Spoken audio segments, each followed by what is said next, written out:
Hey y'all, in this video, I'm going to be going over some non-spiritual, non-magical ways that you can manifest a relationship in your dating life.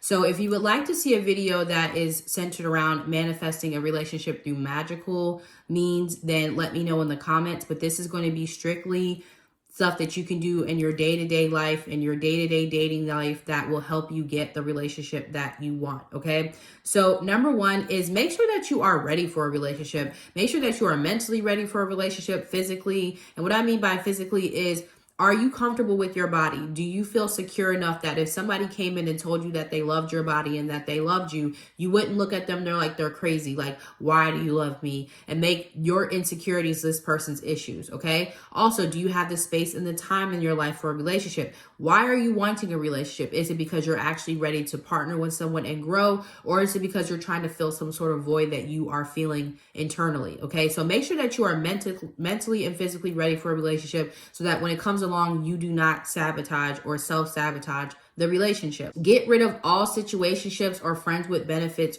type of ordeals, okay? So if you are in a relationship with somebody where it's confusing, or a situationship with someone where it's confusing and you don't know where it's going, or it's a friend with benefits hookup situation, cut that off. And the reason why that is for a couple different reasons. One, you are confusing the hell out of the universe. I know we're not talking about spiritual. That is not spiritual. That's just common sense. If you are saying that you want a relationship, entertaining other connections that are not a relationship is counterproductive. So cut off all those friends with benefits, those situationships that aren't going anywhere. So that way you are in the energy of, I'm only accepting relationship material. I'm not desperate enough to just go to bed with someone. I'm not desperate enough to just need my carnal needs met, or just, to cuddle with someone, or just to have someone there. I'm only accepting relationships, and that's it. So cut that off so you're not even in the mindset of accepting something lower vibe. So let's just say you meet a guy and you're just like, I don't see this going anywhere, but I'm physically attracted to them.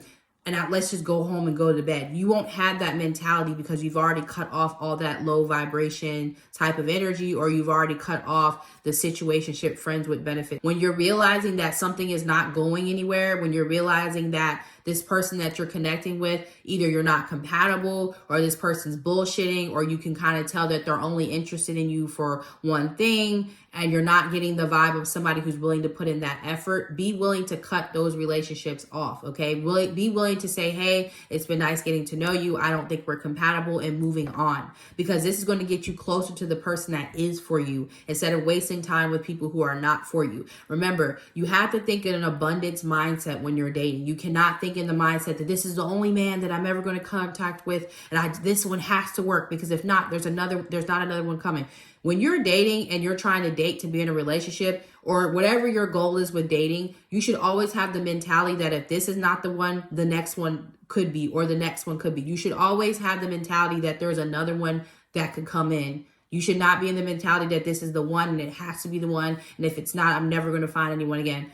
That is just going to make you desperate, okay? That is going to make you just accept what is being given to you because you're worried about not being able to meet someone else. It is raining men. Have that mentality. There are 7 billion people in the world. If it's not you, I will meet my person, okay? So having that mentality, being willing to walk away from the table when you're realizing this ain't it, okay? So having those strong boundaries is really going to help you get that relationship. Just applying those 3 things, I guarantee you will start to see a lot more progress in your relationship just because of your mentality. You can have a set idea of what you want your relationship to look like. You can have your list of the ideal partner. So that way you're not trying to force someone who does not fit that, okay? So make sure that you already know what you want in a person. Make sure you already know what you want in a partnership, and allow the person that you're connecting with to naturally fit into that. Do not try to force someone into that box. When you start trying to force situations, what are we? Where is this going? When you feel like you're starting to get anxious, that's a sign that you're doing too much. That's a sign that the person probably is not into you as much as you may think they are, or they're not the right person for you. So don't force anything. Don't try to lead the relationship, let things happen naturally. If they are the one for you, if they check your boxes, if you two are compatible, it will happen naturally, okay? Vet the person that you are dealing with. Get to know what they want. Now, I'm not saying it has to be an interrogation process. I don't even think you should be grilling this person. I think it should just be through casual conversation, but intentional conversation. What is this person like? What do they not like? What was their childhood like? Do they want children? Do they not want children? Where do you want to live? What type of house do you want? Like, asking these real questions, not trying to keep it light because, oh, I don't want them to think that I want a relationship. If you're wanting a relationship, then yeah, you should be very intentional. Now, do I think you should be forcing and pressing every 5 minutes? When are we getting into No, I don't think you should be desperate for it, but you should be intentionally vetting this person to see if they are someone you could be with, or if they're even in the mentality of wanting to have a long-term relationship. Because someone who really wants to have a long-term relationship, they're going to be asking you those questions too, and they're going to be very open to answering those questions as well, because they're understanding why you're asking them.